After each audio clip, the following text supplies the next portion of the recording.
Olá, o tema deste argumento aflige toda a população brasileira. É o apagão. No início de fevereiro, vários estados brasileiros ficaram sem energia elétrica, o que provocou um receio, né, senador Ricardo Ferraz? Receio que o senhor trouxe aqui ao Senado por meio de uma audiência pública que ocorreu depois de um requerimento de sua autoria. Na sua visão, as autoridades que vieram, elas explicaram o que realmente aconteceu? A gente corre risco de voltar a ter até que fazer racionamento de energia? Olha, foi uma importante reunião na Comissão de Infraestrutura, comissão essa que avalia a todo momento, que delibera sobre temas e projetos relacionados à infraestrutura brasileira, não só no campo energético, mas no campo portuário, das nossas ferrovias, das nossas rodovias, enfim. Essa é uma comissão que trata de um dos gargalos mais importantes da economia brasileira, que tem subtraído a competitividade do país, que é a nossa infraestrutura. Nesta audiência pública, nós discutimos muito o sistema elétrico brasileiro. E, evidentemente, os brasileiros, de uma forma geral, estão angustiados a se questionar se nós estamos ou não na iminência de um racionamento, se nós estamos ou não na iminência de um apagão. Nós temos percebido que, por razões diversas, inclusive em meu estado, no estado do Espírito Santo, há semanas atrás, a Grande Vitória, que é a região metropolitana, ficou por algumas horas sem energia. Isso causa um transtorno no dia a dia das pessoas, das famílias, que não tem tamanho, não é? Até porque as pessoas, os contribuintes no Brasil, pagam uma elevada carga tributária para que os governos possam agir e possam produzir resultados, né? Nós estamos vivendo, de fato, uma época extremamente perigosa e sensível, porque já de alguns anos o Brasil fez uma opção em ampliar as suas usinas hidrelétricas a fio d'água. Historicamente, as nossas usinas, como Itaipu, são usinas que trabalham com grandes reservatórios de água.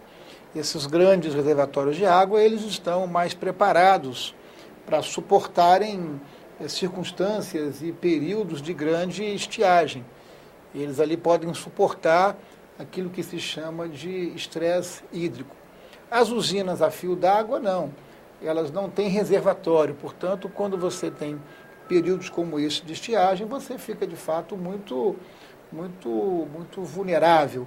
O fato objetivo é que as reservas de água dos reservatórios da região sul, sudeste, que representa 70% da capacidade de abastecimento do país, estão abaixo, por exemplo, do nível histórico de 2001, quando nós, aí sim, vivemos um racionamento muito grande em nosso país.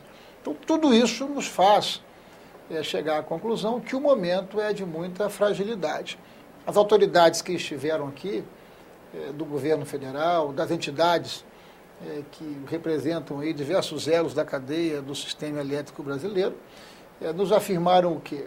Que tudo vai depender do que vai acontecer com o regime de chuvas nos próximos 45, 60 dias. Ou seja, isso mostra que o nosso sistema é, sim, bastante frágil.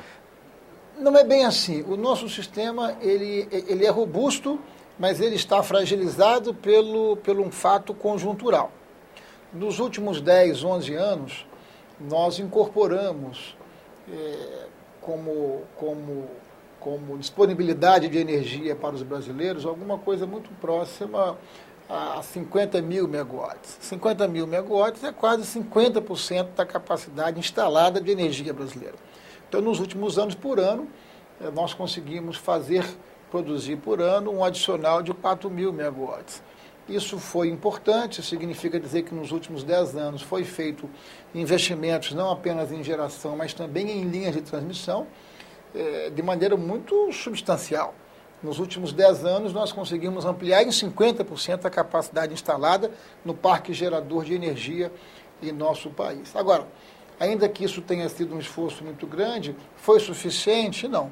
Não foi suficiente porque nós deveríamos ter gerado, não 45, não 50 mil, mas sim 70 mil, 80 mil, para que nós pudéssemos suprir o nosso país de energia que pudesse garantir um crescimento mais forte do nosso país. E o crescimento do país é fundamental, porque quando o país cresce, de uma forma geral, a economia crescendo, você gera oportunidade para as pessoas, você gera expansão da atividade econômica para o pequeno, o médio empresário, enfim. O sistema está mais robusto, nós temos hoje quase 120 mil quilômetros de linhas de transmissão, mas nós temos ainda um conjunto de aspectos, acho eu, isso foi enfrentado nesse debate, estruturais, como o modelo de regulação, a própria medida provisória 579 trouxe mudanças que impactaram, acho eu, o grau de estabilidade, porque revela, de uma certa forma, um intervencionismo estatal muito grande no regime regulatório. Você tem a perspectiva de que o governo possa estar controlando preços de energia para impedir que a inflação suba, assim como acontece com o petróleo. Então, tudo isso gera, por parte do setor privado, uma insegurança para ampliar os seus investimentos. E nós precisamos de um modelo muito seguro, muito estável, para atrairmos o setor privado, para que o setor privado possa intensificar os investimentos nessa área, que é uma área fundamental, não apenas para a economia brasileira, não, mas é fundamental para a sobrevivência humana, para o dia a dia das pessoas e das famílias. Então, os próximos 45, 60 dias serão decisivos, porque é isso que temos armazenado, é isso que temos de estoque de água neste momento. Se nos próximos 45, 60 dias não tivermos uma recuperação no regime de chuvas, eu penso que a gente deve estabelecer com a população brasileira um diálogo muito verdadeiro e muito franco a respeito desse risco, que é um risco efetivo em função do estresse hídrico. Talvez até apelar para um racionamento por mais mínimo que seja, né, senador? Mas eu queria que o senhor me falasse um pouquinho sobre a médio e longo prazo. As autoridades do governo falaram sobre a possibilidade de se ampliar a matriz energética brasileira. A gente investe muito em poucas fontes. A gente tem possibilidades de energia eólica, energia nuclear, por exemplo, mas a gente investe mais em energia, na produção de energia elétrica por meio do nosso potencial hídrico, que é enorme mesmo. A matriz brasileira, ela é hoje uma matriz hidrotérmica. Nós temos uma matriz que, basicamente, aproximadamente 80% da nossa energia, do nosso sistema elétrico brasileiro, tem como origem o sistema hidroelétrico, que é muito bom, porque ele é um sistema limpo, ele é um sistema que não polui, ele é um sistema que trabalha com fonte renovável. Nós somos, portanto, uma referência no mundo, né? Nós temos, depois, basicamente, 16% a 20% do sistema que é termoelétrica, porque as térmicas elas acabam cumprindo um papel fundamental. Elas dão segurança no momento de crise. Exatamente, é como se fosse uma apólice de seguro. No momento como esse, em que os reservatórios estão muito baixos, as térmicas estão, todas elas, demandadas em quase 100%. Grande parte das nossas térmicas, elas são a gás, uma outra parte é a óleo, uma pequena parte a carvão. Enfim, nós precisamos sim ampliar as fontes alternativas e renováveis, como, por exemplo, a fonte eólica. Nós estamos com 2 importantes parques eólicos na Bahia e no Rio Grande do Norte. São parques que ficaram prontos e são parques que só não estão produzindo e jogando energia no sistema porque as linhas de transmissão não ficaram prontas. Isso é surreal. O parque ficou pronto, mas as linhas que vão conectar essa energia gerada com o sistema não estão prontas. Então, tem um conjunto de coisas que precisam ser melhor arrumadas. Isso falta Eu acho que planejamento. nós precisamos trabalhar com mais planejamento, com menos improvisação. Portanto, essas preocupações, todas elas estiveram presentes nesse debate. As preocupações de curto prazo são as preocupações conjunturais, não é? com o baixo nível dos reservatórios, mas também ficou evidente a necessidade de nós repensarmos. E acho que essa é uma oportunidade para que a gente possa refletir sobre os nossos acertos, sobre os nossos erros, para que nós possamos disponibilizar, possamos construir, né, um sistema que possa ser mais imune, porque não há sistema também 100% imune, não há sistema sem risco, nem aqui, nem em lugar nenhum do mundo. Mas nós precisamos ampliar, né, as nossas margens de segurança para que a gente não esteja submetido a situações como essa.